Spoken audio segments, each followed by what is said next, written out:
Is that all you can remember? Maybe you can hum the theme song, won't hold it against you if you get parts wrong. While the memory's not too strong, there's a piece of you from a time long gone. So while these fuzzy warm feelings remain, question we ask is still the same. Is it a treasure or just plain lame? Is this still good? Alright, welcome back to another episode of Is This Still Good? I'm Gavin Murray, one of the hosts. There's another host, who is a sage, who is also a host. and with us today, we have a new guest. Would you like to introduce yourself? Hey, lady guest, Genevieve. Excellent. And Genevieve, what do you have for us to speak about today? We are going to be going over the classic film, Little Nemo and Slumberland. Yeah, this was a classic to me. And Sage, have you ever heard of this movie before? I have never heard of this movie. All right, good. I think you may have showed me one of the bed sequences a year ago or something as reference for another animation thing. Probably not even a year ago, because I did recognize like 2 minutes of this movie. But no, I have never heard of it. When you suggested Nemo, I assumed you were talking about Finding Nemo. I think I actually showed you, I found an animation test, which they put even more detail into as a proof of concept. That's absolutely gorgeous. Yeah. Sorry about the leading question there. So Genevieve, when did you first see this movie, if you can recall? I don't even remember the first time. I just remember watching it throughout my childhood. We didn't have cable TV or anything, and so we'd rent videos from the library, and that was always one that I'd like, getting it again. And which is crazy because I was born in 1989, and that's when the movie actually came out. And it's just been a part of my childhood. And so when you told me, Gavin, that you knew exactly what movie I was talking about, that you had seen it, I got so excited because I had never met anybody else who knew that movie. See, I grew up with it too in the same respect. I think we rented it from Tower Video a lot. Mm-hmm. And I think I found a copy of it at Streetlight Records when I was a little older. And so I've owned it since I was probably in high school, maybe middle school. I've realized a lot of the animation I grew up watching, some of it is more offbeat. And I think it was just, it depended which Tower Records or Blockbuster you went to and what was in the whatever the selection staff picks was repping at the time, in terms of you're walking through the animation section, and whatever they've chosen to give the full 90-degree turn and show the entire box art is going to be so much more appealing. Gavin, at this point, do you think we should try to get a sponsorship from Tower Records? How do you think we can monetize this? Yeah, I definitely think we should hit them up. I'm sure they'll reply right away. Yeah, so I've been surprised that, first of all, Sage had never heard of it, and then I reached out to a few other people, and I guess it was a little less well-known than I thought. Although I felt very vindicated during our last episode, I asked Hilton about it, and Hilton was like, "Oh shit, yeah, I fucking love that movie." Nice. So much of my childhood. Everything. Go Hilton. I know. I was listening to your guys' Teenage Mutant Ninja Turtles episode, and I was surprised by how sheltered you guys were from all the other shows, like Power Rangers and Teenage Mutant Ninja Turtles. Well, that's just me. Gavin grew up with all that stuff. No, I wasn't allowed to watch the Power Rangers, and Which I didn't is crazy. have cable either. It was too violent. It was that's who you idolize, though. You're these are crime fighters, and look at them turn into machines that are animal-like. I grew up watching Power Rangers until my parents came home one day and me and my friends were literally fighting each other. And then they decided maybe not. We're 4. Maybe not. See, that didn't stop me from doing that. Right? It doesn't. Yeah, I remember idolizing the Blue Ranger, not knowing anything about his personality. Just good color. I liked the color blue. Yeah. I always color. took turns. I was like, ooh, I like the Yellow Ranger. Okay, Pink Ranger. Okay, actually Green Ranger. Okay, White Ranger's the shit. It now I feel weird idolizing White Ranger. I know. If I'm being completely honest. That did not age well. So yeah, good touche. let's do a quick overview of like the little plot that is in this movie. Sage, do you want to give it a shot since this was your first go around with it? I would love to hear your... Yeah, no, this should definitely be. We always try to have the person least familiar with it. And full disclosure, I was quite high when I watched this movie for the first time 2 days ago. Perfect. So we'll see what I retain. Little Nemo is just a sleepy boy with a best friend pet flying squirrel. He's sleeping around, and he is sleepwalking, and he's doing all the sleep things. It's too late to take it back now. One night / day / whenever, a whole parade comes into his bedroom and announces that they are taking him to Slumberland. He gets in a ship, and they go past a nightmare to Slumberland. And now they're in Slumberland, and they are trying to find the king, who is hiding in his train station, just working on trains, and they get along famously, and the king tells him, Nemo, you're here to be my heir. Never mind the fact that there is a princess in this movie. Thank you for noting that. Well, this is the part of the movie where I'm like, wait, am I missing things? Or are things just not being acknowledged? And that just kept on happening through the rest of the movie. What happens next? There is also a rascally Puck-type character, voiced by enough. Mickey Rooney. Flip? Flip is his name? Correct. Is that? Yep. Hell yeah, I'm doing great. Who is he's just an agent of chaos. He's, what would that be on the alignment chart? Chaotic neutral? Chaotic evil, man. He's always getting into trouble. Is he chaotic evil? I don't know if he's chaotic evil. I think chaotic neutral. I think he's a fuck boy. Like, he just gets that kid into trouble left and right. He does. He teaches him how to be mischievous and how to really take full advantage of the dream space. Yeah, I mean, that's the thing. He would have been great in Inception. What's that like philosophy where you just do everything you want? Nihilism? Hedonism. He's a little hedonist. Right. Yes. And the king has a scepter that pushes back the forces of Nightmare Lands. And at some points, he gets separated from the scepter at a ball, and the forces of Nightmare Lands, which in my mind are like the Heartless from Kingdom Hearts, drag him off to Nightmare Lands. And little Nemo wakes up, but he's still in a dream. This is one of several times this happens. And he gets in his flying bed, and he runs off to Nightmare Lands with his entourage to try to save the king. And more characters are introduced, and he eventually does that. I sped through some of it. You covered a lot. That's mostly accurate. I think two things I want to hang on specifically is that Nemo's being groomed to be prince, and you're assuming married to the princess, who is the one who invites him in the first place. Mm-hmm. Yeah, another child. She has to lure him with candy. Yes, cookies. Yeah. Also, very specifically, upon his, I think it does revolve around coronation, but he's given the key to every door in Slumberland, including one door that he must never open because it holds back the nightmare. Yes, and he makes a promise to not do that. And then the next thing he does is he does that. Because little kids are fucking jerks. And Flip had him do it, man. He was like, come on, Nemo. I'm gonna take a stance that is not on Flip. Flip is a bad influence, but that kid made his own decision, and You're right. It's hard for me to forgive Nemo for that. There's a lot of things in this movie. That child made his own decision is your argument? The child who's going to be married to the princess who's being groomed made the choice to open the door. They're going to have to, rule Slumberland. That's a lot of... I mean, power. The king seems like he's got some life left in him. I think he'd be around for a few more years, but... King Morpheus, yeah. Yeah. But yeah, there's a lot of things I actually usually don't like in movies that for some reason just get a pass in this movie. And I think knowing you as well as I do, I am kind of surprised by your reaction to a lot of this. Because there is a lot of just magic. There's a lot of just convenience and things that I've heard you complain about in a lot of other movies. Yeah, but there's just so much beauty in this film that it almost doesn't matter. I don't know. Yeah.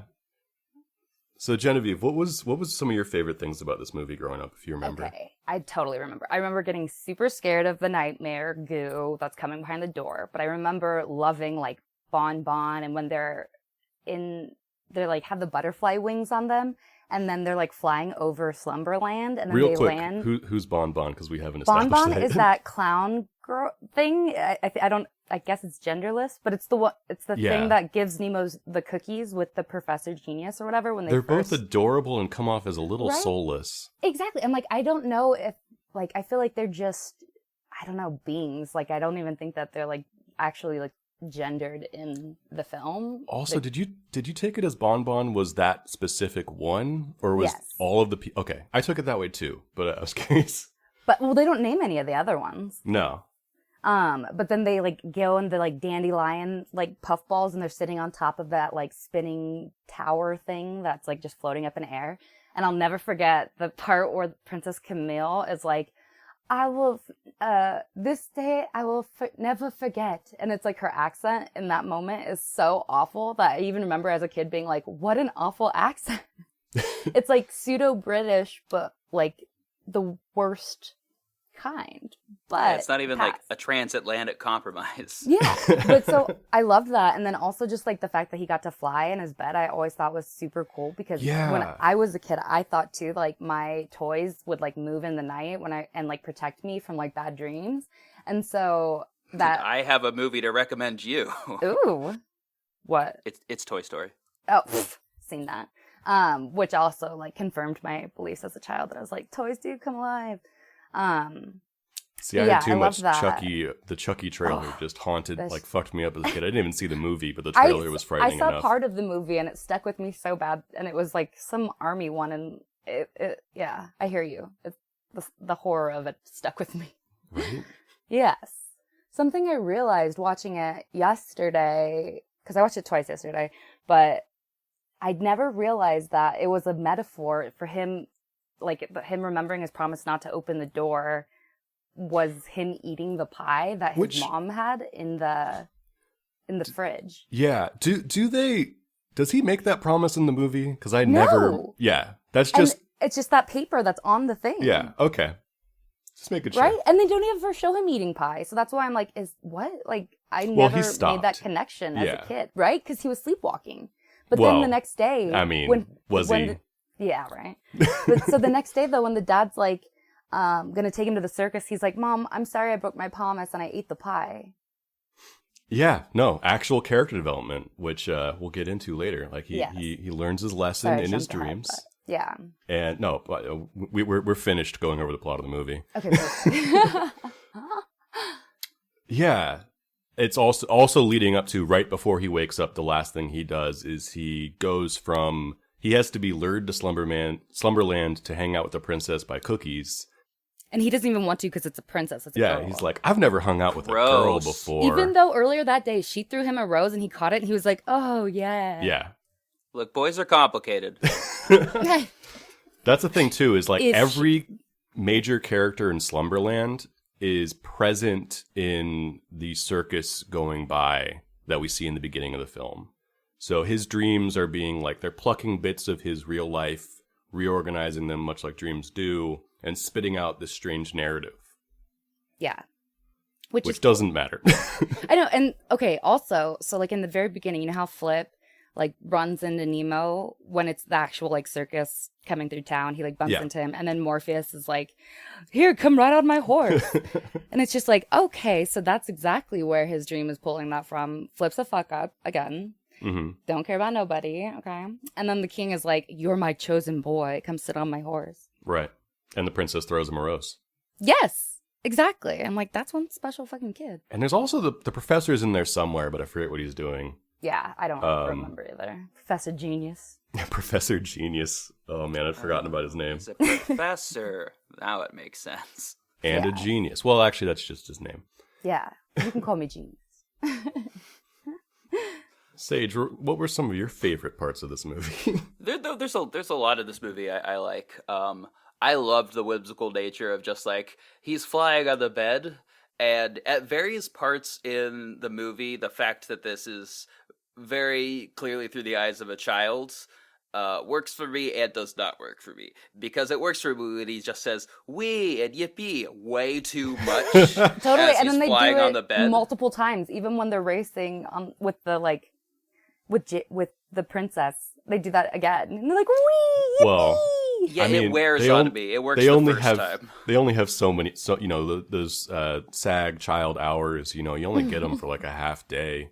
They gotta They- squeeze. You gotta just go. They have a pure B-roll of the yippies. This is great. This is so cool. This is All right, fantastic. we got 30 minutes left of this session. Yippee. Just make some sounds like you're having fun. I think that's very Yeah, much. that's great. More. I don't know. I've actually got a lot to talk about the sound design in general in this movie, but things I like in this movie. I liked the montage, the kind of the musical number as he's being trained to be Prince. Oh yeah. As it just goes back and forth. I wish it had been a lot more than 4 things, just one after the other. Well, Yeah, that'd the be really dueling and the complicated for the dancing. musical. It wouldn't be that complicated. You've just cast a couple more voices and you've spent more time animating. Because what is it? It's fencing, dancing, etiquette, and books. Yeah, and but the books are like, you do And there's not a horse thing. do this, do not spit, blah blah Yeah. blah. Oh They're yeah, all they're right. There etiquette is books. a horse Yeah. one. But instead of just having those 5 things going over and over, I would have liked to see 20 things that happen once or twice or something. Or Like, just what does a prince truly really need overwhelmed. to know? Yeah. Really shitting on this dude's imagination. He's just Yeah. a kid, Sage. Let him be. I will not. I also forgot to You were judging the mention, decisions he was making earlier. I think Icarus is one of the best parts of the whole movie. Yeah, He's so cute, the squirrel noises that he makes the entire time. right? And he's like, I ran a rat. So I love this tradition in animation. Even though, this movie either takes place in a dream or his imagination or whatever, the squirrel was always real. Yep. Despite that, he just has He really had a that. best friend squirrel that could talk with it. This is such a tradition flying in all squirrel. animation. Also seems to very much just actually share his dreams. From how much we're led to believe this empathetic squirrel, tumbles out of bed with him and shares concern, and Well, it's his totem. Oh my god, you're so right. It reminded me a lot of one of my favorite movies, Cloudy with a Chance of Meatballs, which just Fantastic has... film. Yeah, I mean, that's not a movie that is realistic in any way, but he does just have a best friend monkey, which can't talk, but is very much a character and not an animal. Very much a human. Genevieve, you already mentioned the ooze, Yes. which I remember growing up. I also watched the Care Bears movie a lot, and I think my sister had, I think it was a My Little Pony movie. But so much of late 80s, especially Western animation, was filled with just a villain that was purple ooze or black ooze trying to destroy this small civilization of either Really? caring Ferngully. bears. Yeah, Ferngully too. It's just that late 80s smog or ooze villain. I've never seen any of the things that you're talking about. Oh damn. Ferngully is about deforestation and protecting the rainforest. Have you really not seen Ferngully, Sage? Nah, dog. Did you see Avatar? Yes, and I'm aware they're the same thing. Did you see Dancing with Wolves? A long time ago. So Dancing with Wolves ripped off Ferngully. Okay. I believe can't, you. I can't back that up. I'm also I aware know, of all these things. I just sans haven't the seen it. fairies. There's no fairies, unfortunately. I too watched it a little stoned at this time, which made for a very, very fun experience. Because it's just so visually rich. The bed flying and it opens up with him flying in his, or not opens up, but early on he's flying with his bed, all through. I guess it's New York. I always thought it was Europe, growing up, but I guess it's New York. Yeah, because they had that Statue of Liberty. Statue of Liberty kind of Yeah. signifies at the end. When does this movie take place?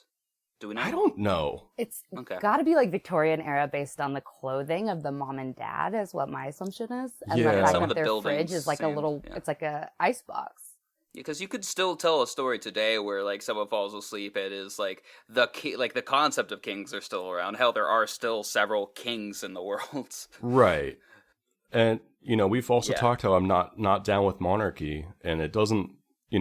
There's something about this like that you just kind of accept that King Morpheus is a righteous dude, and he's treating all the people in Slumberland fairly. Yeah, they love him. I don't know. Seems pretty good. Yeah. Doesn't do much except for dance a lot, but and ride his toy trains. Yeah. Man, because that sequence too, like I know it's coming and I'm so excited, and it lives up to every bit of hype. The way they animate this, mountain of a man riding on a toy train set throughout the halls of his castle is just so joyous. It's quite charming. And when he meets Nemo and he's like, don't know what's wrong with this train. And then Nemo's like, well, it could be the piston gasket. Piston gasket, you might be right.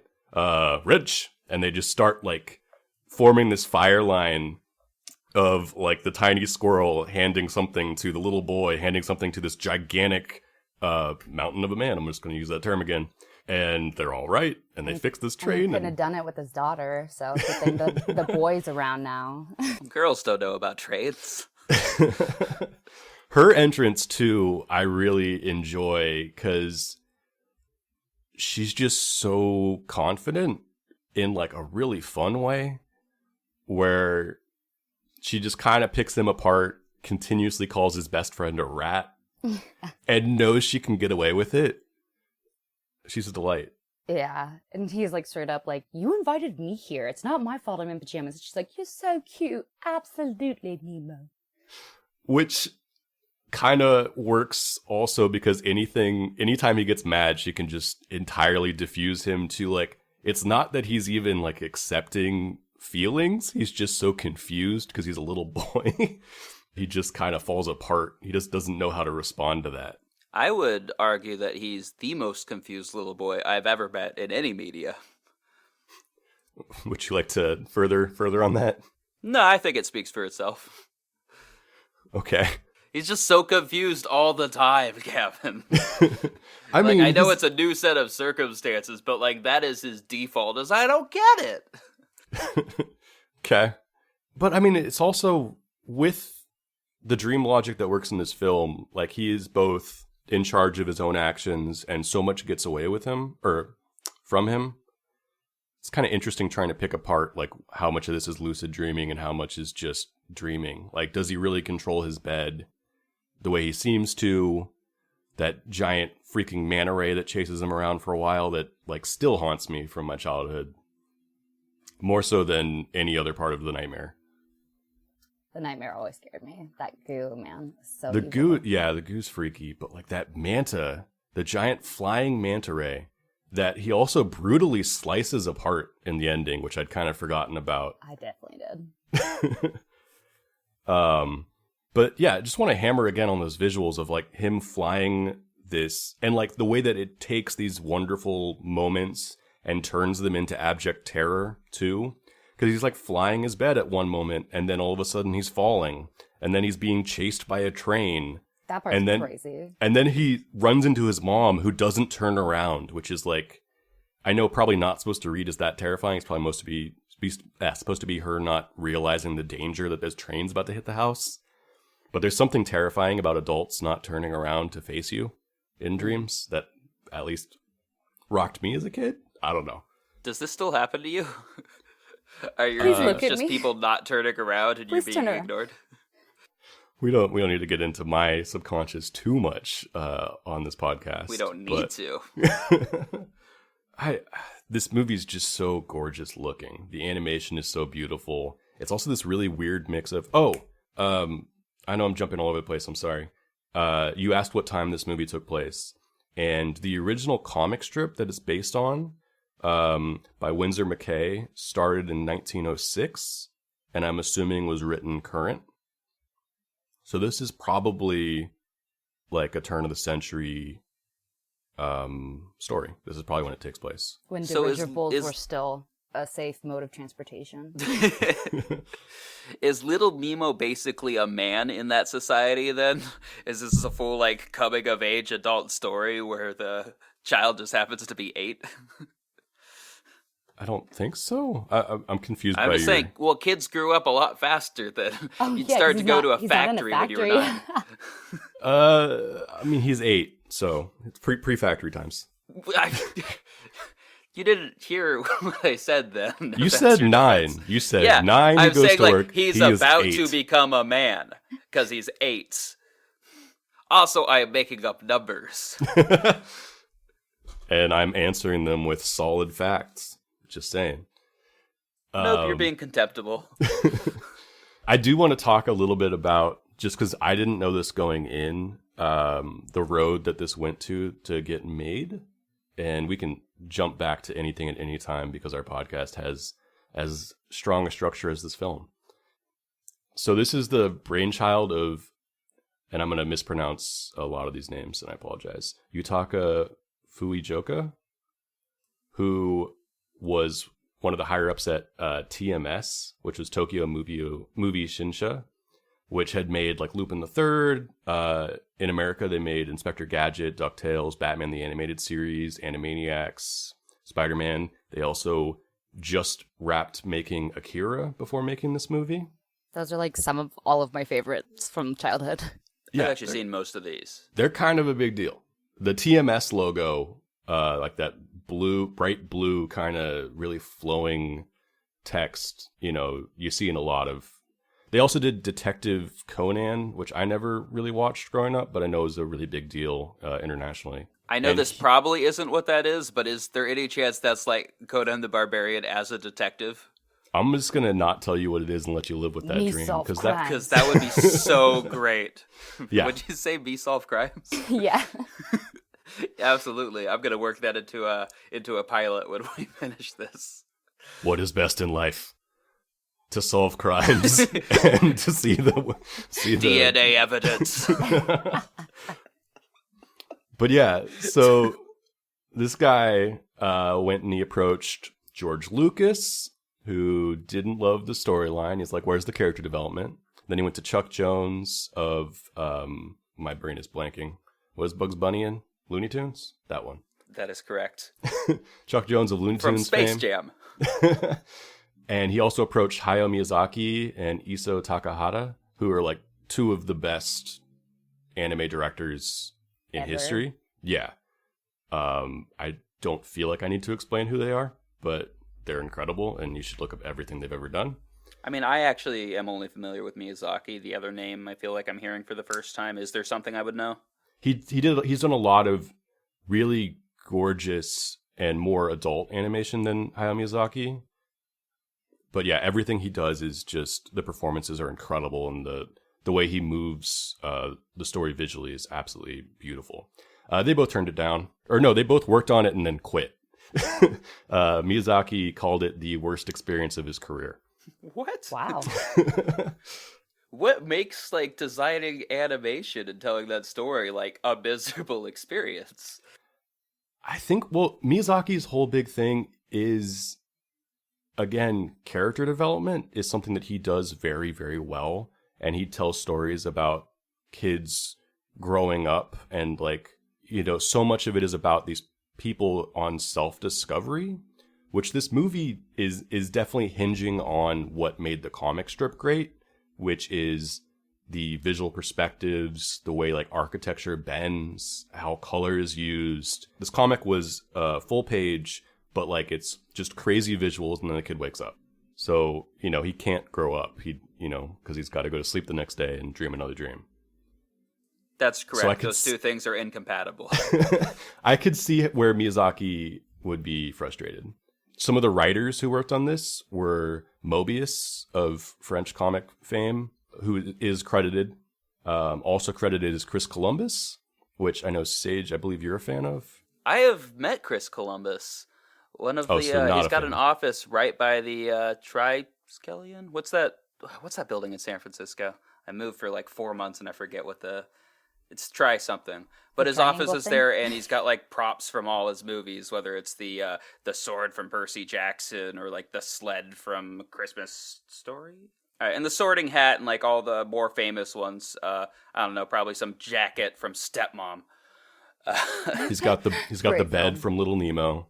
He was a very charming man. He was promoting a children's book that he wrote with someone else. It made a lot of sense to find out that Chris Columbus wrote this.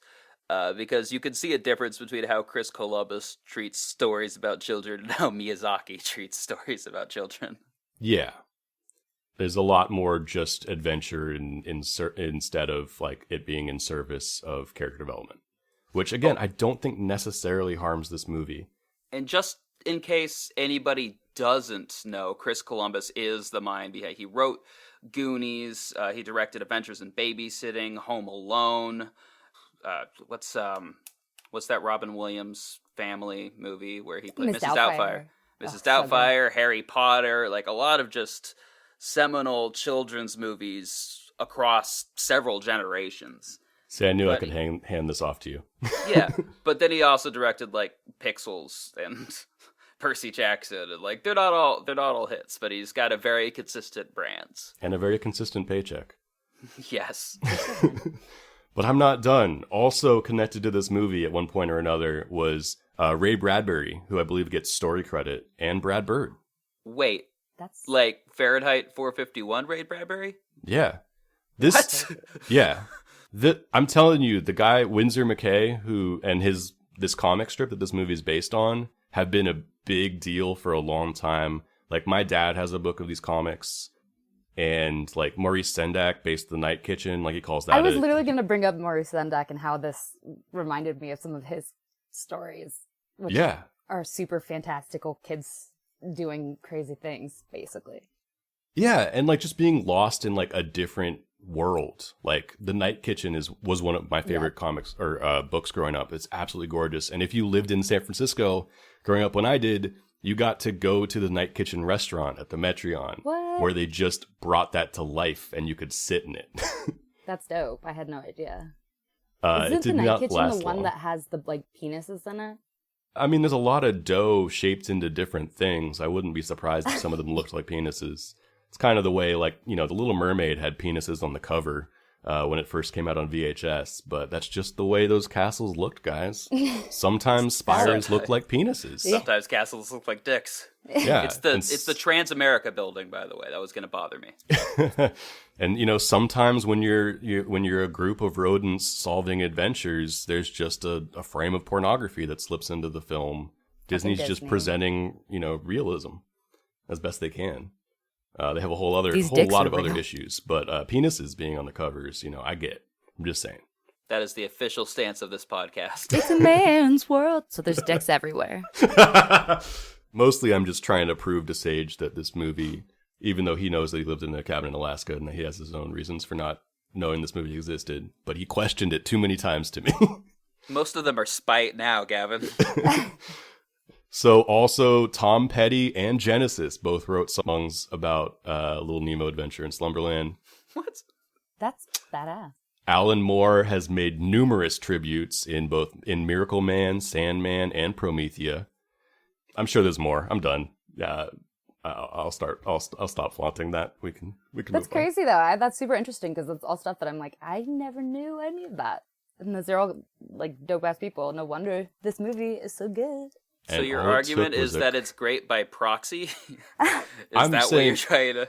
It's great and it inspired, which is the highest heights that we can, fathom. Try and achieve is to inspire others. Definitely pick up on influence from other things I love. I am curious too about how like Mickey Rooney got involved in this because I mean, for me, that's the only actor who I was like, oh, I know who that is. Obviously, yeah. That's the Asian guy from Breakfast at Tiffany's, right? Oh my god, yes. That's unfortunately what I know him most from. Okay, well, I watched a lot of he did this series called Andy Hardy growing up, and so there was my favorite one that was him and Judy Garland, and it's Andy Hardy Finds Love, and he was just super adorable in that, and that was probably like my favorite Mickey Rooney. And I just saw his grave actually at the Hollywood Forever Cemetery. Rest in peace. I didn't know he had passed away. I mean, God, I he was ancient. assumed. I also, real quick before we move on, after me naming all those people who wound up not working on the project, credit to Masami Hata and William Hertz, who did wind up directing it. I believe William Hertz probably directed the live, the English voice cast. He did a George of the Jungle series, William Hertz. There's like one season of a cartoon of George of the Jungle. Okay. Now you know. Well, is there anything that you're not a fan of in this movie, Genevieve? Any room for improvement? Okay, so I wish the princess had a little more going for her, you know what I mean? A little more to do? A little more to do, a little more, not even just personality, but like a purpose, I guess. Mm-hmm. Even when they're in Nightmare Land and she's like getting attacked by those goblins or whatever, and she's like, let go of my dress. And I'm like, and that's what you're fighting for, girl? Like, really? You got a little more pressing issues at hand, and your dress is your concern. Like, that's unfortunate writing. But I also noticed something that stuck with me was that Mickey Rooney's Flip, that fuck, he's like at one point to the princess, you know, you're cute when you're mad. And I'm like, she is a child, sir. But then she punches him in the face, and I loved that. She definitely can handle her own in this movie. Right? I respect that. And again, I was so sage when you mentioned that the dad brings in Nemo, even though he's got the princess. I also am like, what? Why are you overlooking your lady? Like, she can rule. She can handle her own, obviously. And you don't have to teach her how to be a princess. She already knows. Also, I think it's interesting, just the cigar smoking that Flip does. Right. So Continuously. much. Yeah.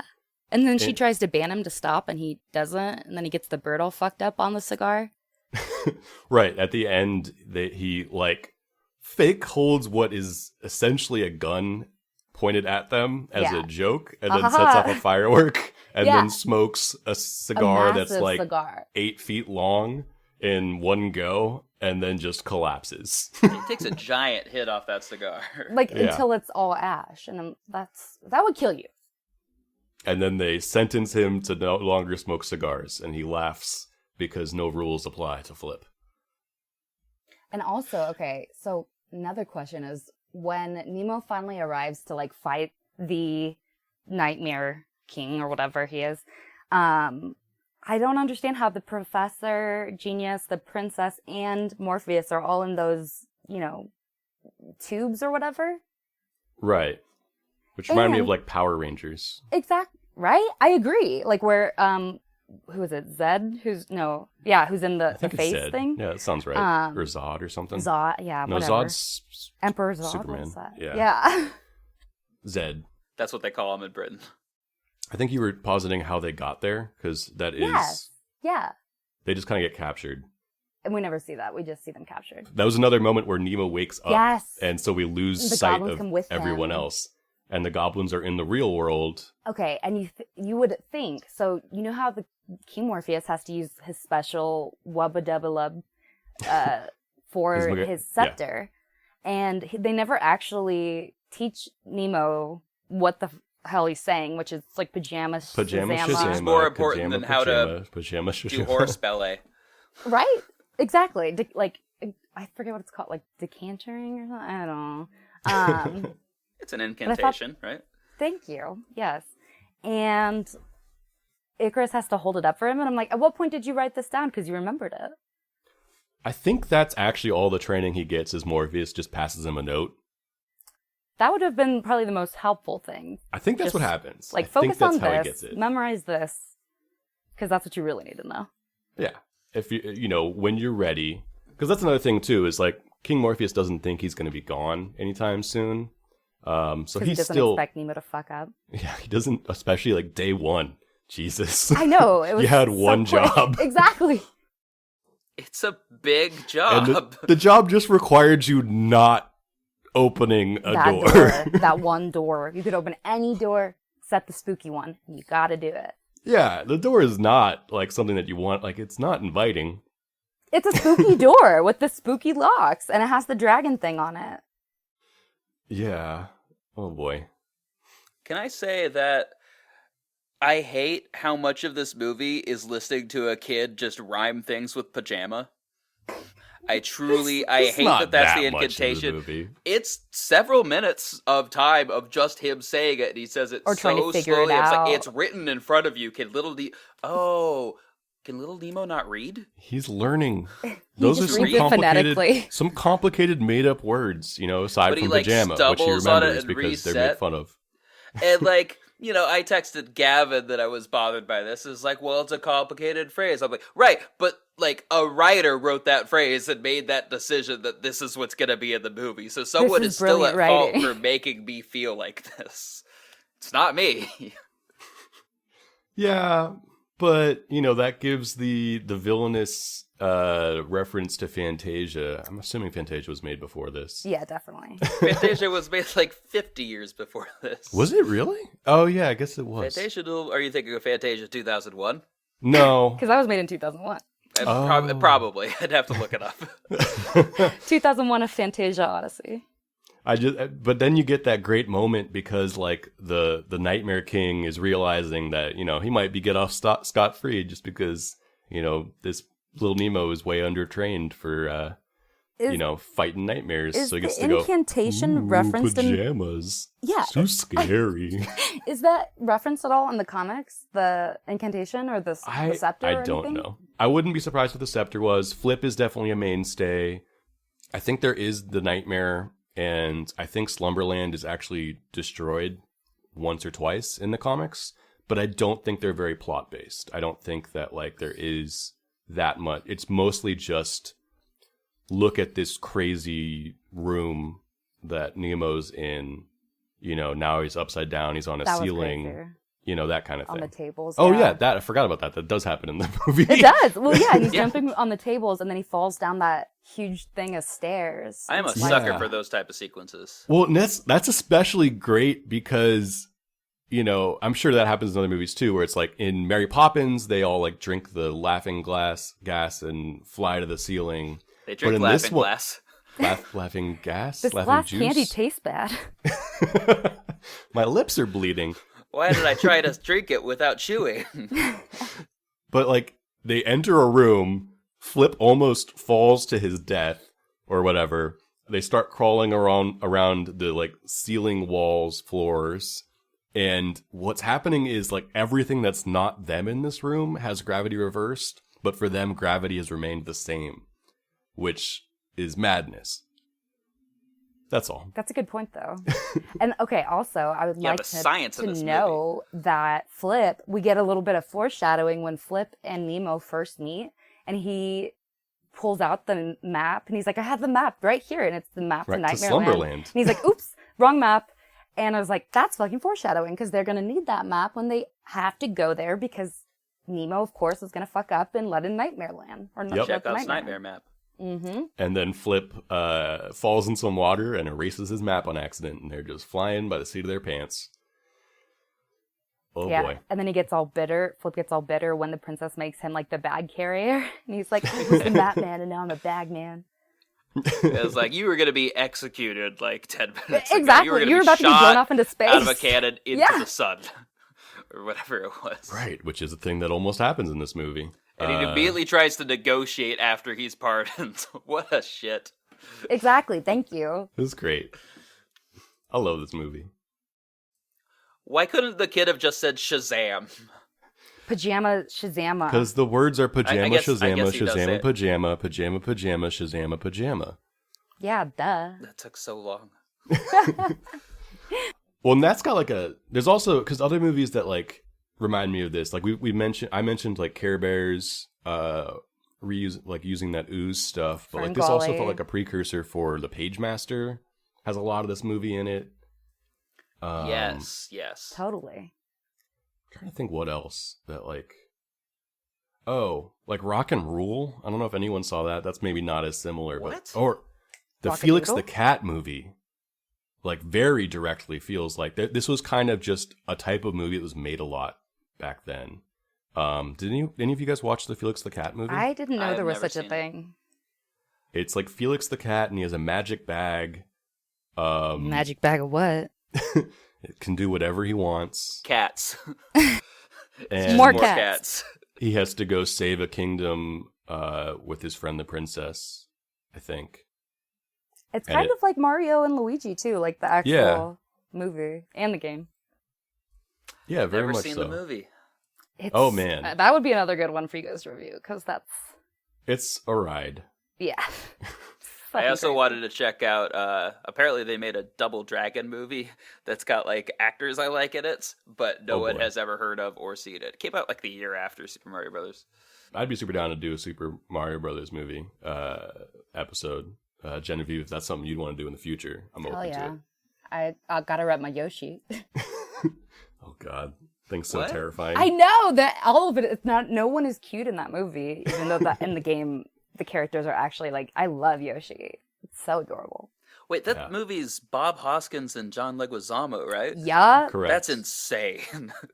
And I think they just borrowed a Velociraptor from Jurassic Park. Jesus to play Christ. Yoshi. But that's another thing that they have goo in too. That movie. They do? Yeah, I don't remember that movie dark very goo, well. but it's like a plasma like gelatin kind of thing.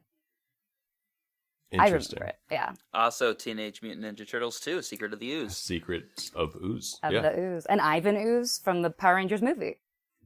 There was just something happening in the late 80s, early 90s. Something in the water. In the ooze. Well, I feel like we can let's go ahead and rate this beast. So, Genevieve, we rate this on a three-part system, I guess. It's either, is this still good?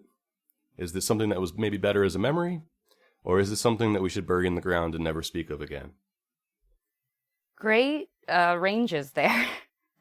I'm in between, like, it's a great film, but also a great memory. Like, I don't think it should stay buried. I think this is something that if I have kids ever, like, you should check this shit out. It's crazy. But as an adult, having your friends watch it, you get more, like, adult reactions where it's like, well, why are these plot holes existing and blah, blah, blah. But for the animation, for the storyline, I think it's still a really great and fun movie. Is that graded? Yeah. Then? Okay. I'm going to say you should pick one. Which one are you going to say? It sounds like you're saying it's still good. It is still good. Okay. I'd go for that. Okay, cool. We agree. All right, I'm gonna join you in that. I think the animation alone, just like the visions that this movie dispels, are absolutely beautiful. It's so clean, and it's just like a specific, gorgeous world that we get to hang out in. The plot holes I kind of excuse because nothing really breaks the world that it builds, which is really more my problem with a lot of fantasy films, is I just get hung up on what the world's rules are. And this movie, doesn't hard and fast set them, but it also definitely doesn't feel like it breaks them in any place. It's just a kind of silly, charming adventure that we get to go along with. So definitely still good for me. Well stated. All right. You gonna be our horseman and naysay us? No, I'm going to go with it's better as a memory. There's a lot I like about this movie. I do get towards the third act, something just falls off and I just get bored. And I think it might be that repetition of like, oh, there's like 20 minutes left of this movie and we're being introduced to new characters. And we're going to watch him just say a bunch of nonsense words over and over in a way that's not particularly fun for me. The things I do like about this movie, I feel like I have seen better and more interesting in other movies that were inspired by this. I don't want to remove Little Nemo from that legacy. This is the way I feel about a lot of media when people try to get me to rewatch The Sopranos. Is like, it's a very influential idea that changed how a lot of things are made, but there are now things that are better and more rewarding to watch off of that format. So I like better how, as a memory. in case you didn't alienate, our listeners who liked this movie, you also went out of your way to bash The Sopranos. Which I just watched for the first time, and I was like, that actually, I really loved it. I just saw it. I think I it's had great, no idea. too. It's great. There are just listeners, better come back. things. Ignore Sage. Sopranos better as a memory. Boom. Sage, what are some of those things that you, if you feel like they were inspired by Little Nemo, that you think maybe did a better job? Shazam. Wow. I mean, that's kind of a list. And you think Shazam did a better job than Little finding Nemo? out I mean, they're Shazam not was necessarily telling the enjoyable. same stories, but they No. are like Yeah. a child forced into like a big adventure, and it's like just a much more adult, heartbreaking take on it, which is something I'm more interested in. But even going back as far as like, you know, I've always thought of Shazam as a Superman ripoff. They literally came out like the same year and had the same powers and same design, and like the studio that was originally making Shazam got sued by Superman.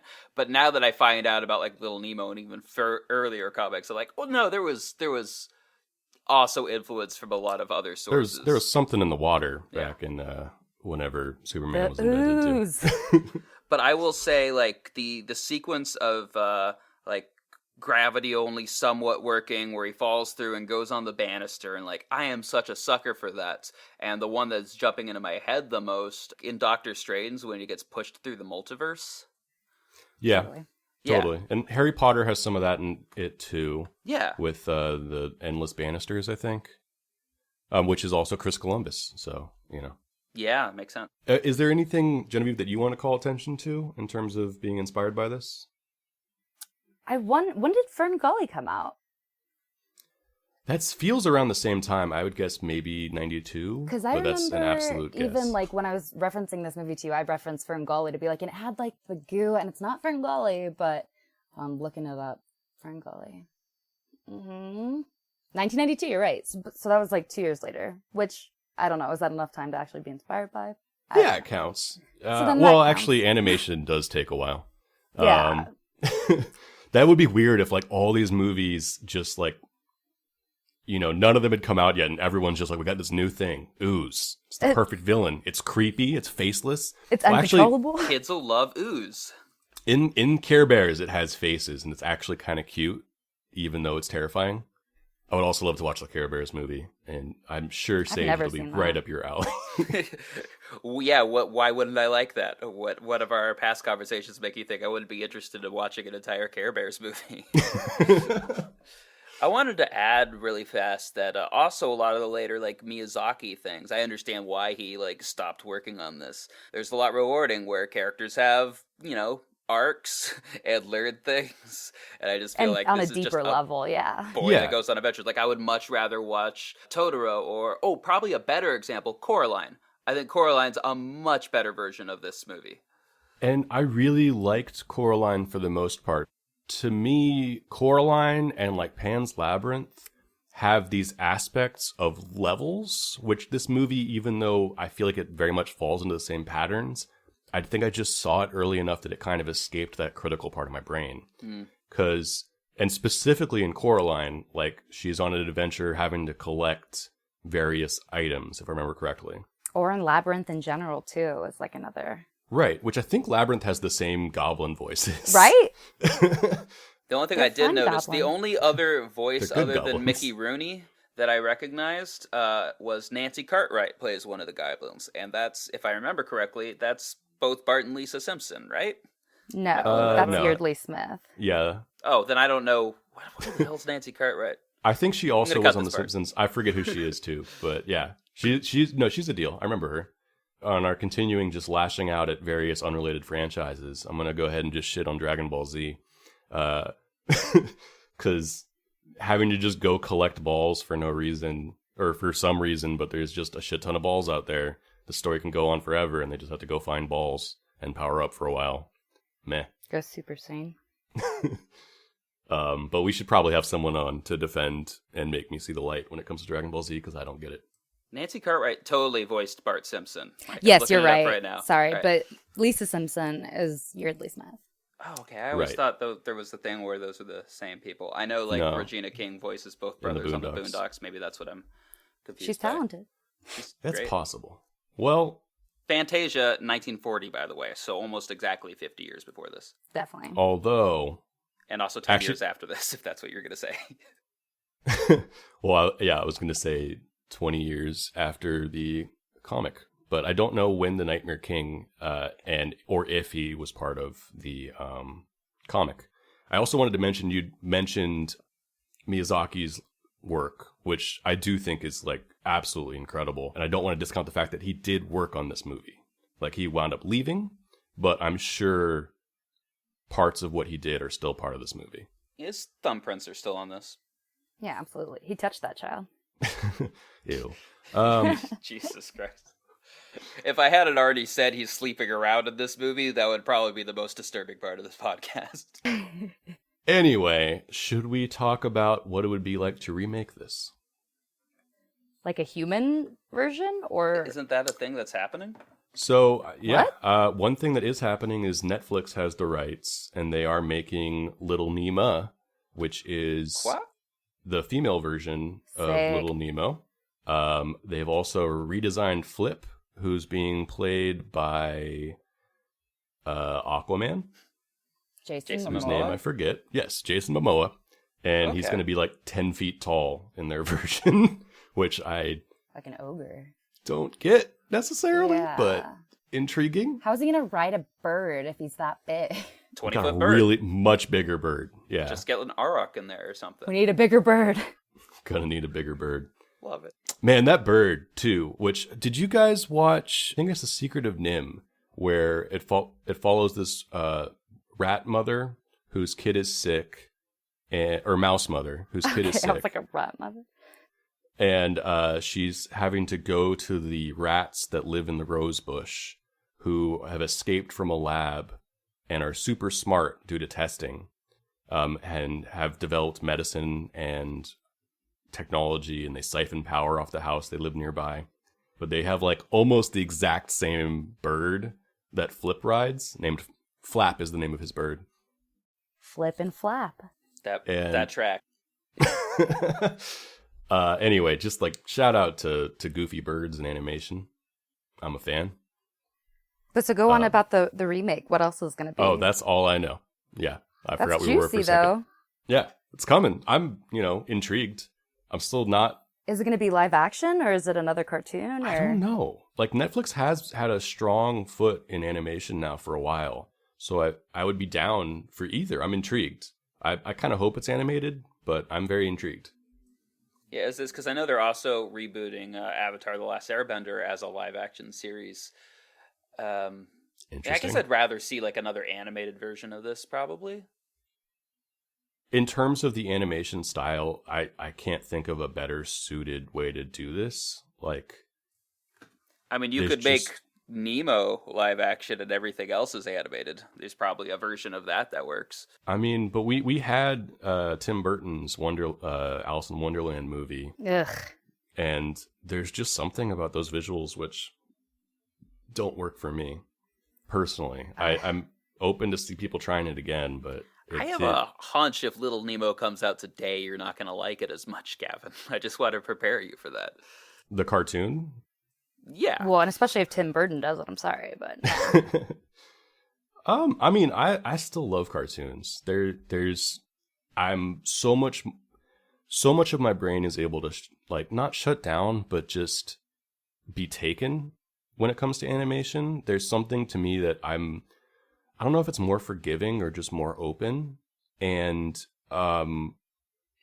especially now working in the field that we do, when I look at cartoons, none of my technical skills, so much of it requires more imagination. I know they do take samples and they still go take pictures and look at, beautiful wonders around the world and use that to, build the architecture of these worlds and stuff. But I'm so reverent towards animation because it's something that is honestly terrifying to me as a medium, because it is so open.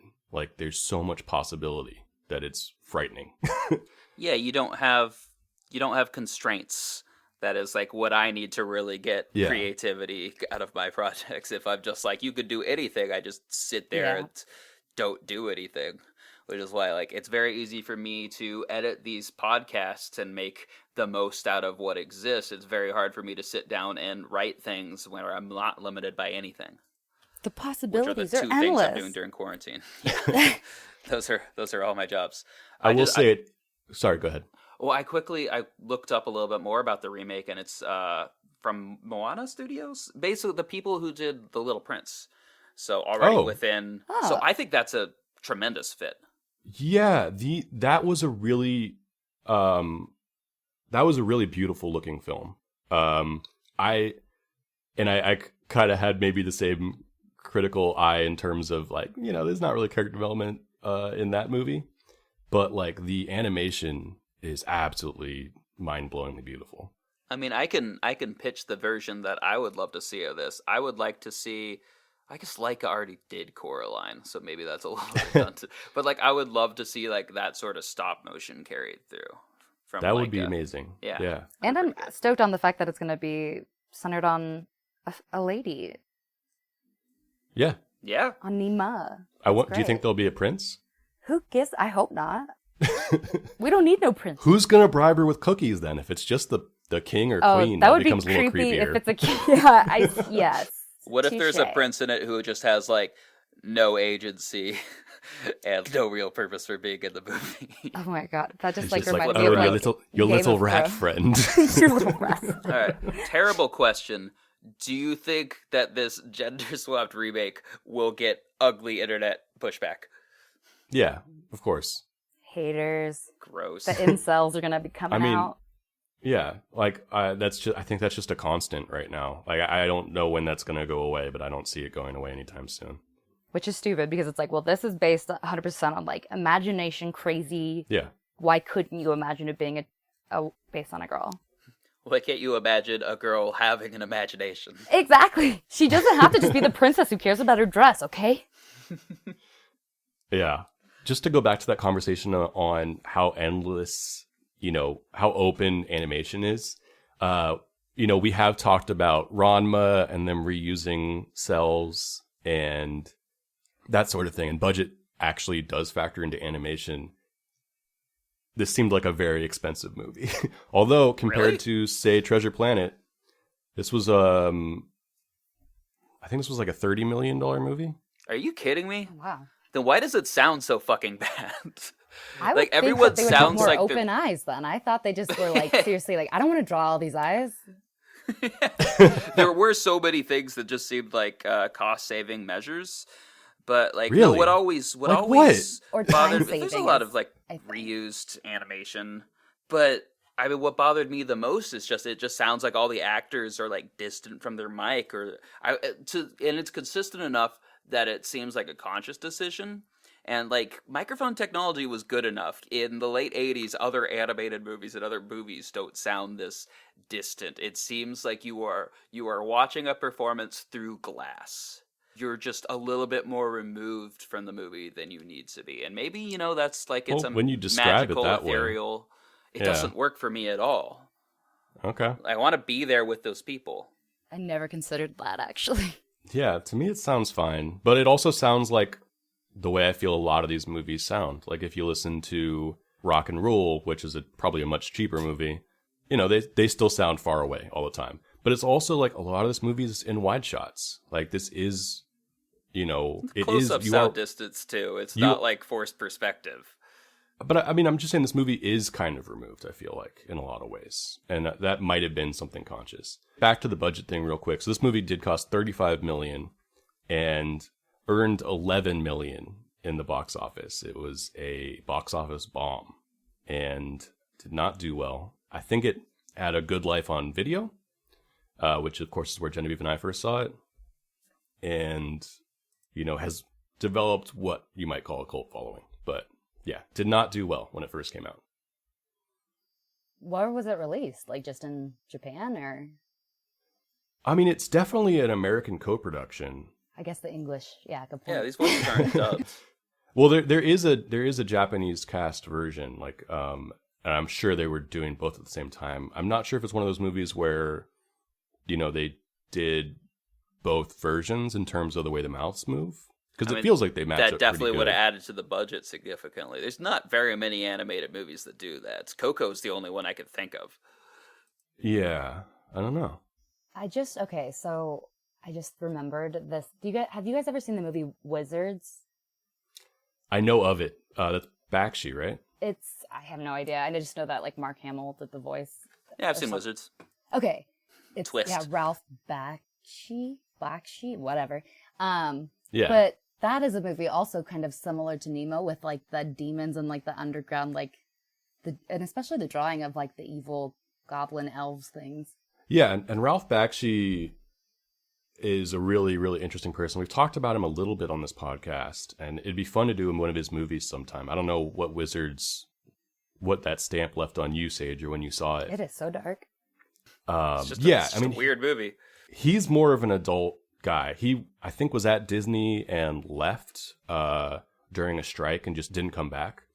And he developed a lot of like stranger techniques. Like Wizards has a lot of live action stuff laid on top of animation and vice versa, made to look more like cartoons to kind of lower their budgets, because he was working at much lower budgets and taking home much less money than like, you know, they weren't advertised towards kids. Totally. It was like Nazi propaganda. And the nymphs that they have. Wait, it was? What? Wait, oh, what? yeah. What? They have, that's what the hero's like journey for that is that they've discovered this reel of Nazi propaganda. Oh, I thought you were saying the movie was Nazi propaganda. Oh, no. Wow, did not know that about Ralph Bakshi. No. But then the like nymphs in it are like super sexy adult like women that like they have sex and stuff. I watched it kind of recently, so that's why I'm like I remember that it's super sexy women that have sex and stuff. It's super sexy nymphs. Like it's what they're made for. I'm really interested in him, but I haven't seen that much of his stuff. Like, I know he was famous for Fritz the Cat, and like Cool World is a movie that I haven't seen because it's critically panned. But Brad Pitt in like an attempt at, you know, live action cartoon mashup, I'm pretty interested in seeing. Yeah, Brad Pitt, you say? Yeah, I want to see more of those in general. Like I've seen Who Framed Roger Rabbit and Space Jam, but I keep forgetting there was like a couple other versions of those. So yeah, Cool those are the big two. I was trying to remember the names of them, and my mind was blanking. But Cool World is like one of those that just didn't work, apparently. And I think, you know, Who Framed Roger Rabbit you can still show to kids. Like, it is a movie that's very smart but and very adult. Adulty, yeah. Yeah, but like it works for kids. And I think Cool World, like, famously Brad Pitt has sex with a cartoon in it. And I need to that's a look into little this. less for kids. That sounds great. Yeah, like Brad Pitt having sex with it. Yep, I'll watch that. I'll watch Brad Pitt have sex with anything. Anything. Yeah. Official stance of this podcast. Hear, hear. Well, I feel like this is a good place to end it. Sage? It is. Genevieve? Yep. Any last thoughts? No, thanks for having me on, you guys. Thank you so much for being here. We look forward to having you back. Me too. It's my pleasure. Where can we find you on the internet, if we can? If you want to be found. Find me. I am on IG, Genevieve Constance Jones. Good luck spelling it. Nice. You made it a riddle for people. Like, that's truly it. So, I mean, GeneviEve. I hope you're writing this down. Constance, CO. No, just kidding. I'm not going to go through it all. But yeah. All right. No, make them work for it. Yeah, thank you. You can find me at Gavin V. Murray on Instagram and other things. And Sage, you were going to say? Everything I care about that you can you? Find is at Still Good Bud, because this is what I do for the foreseeable future. It's who I am. All right. Well, thank you, and good night. Take care, guys. Bye. Sweet dreams. Have wild dreams. Rainbows end. Farewell to dreamy times, starbeams and valentines, where everyone is a friend. Laughter and bright ever afters. Scatter your tears and your fears. But once you awaken, the joy you have taken just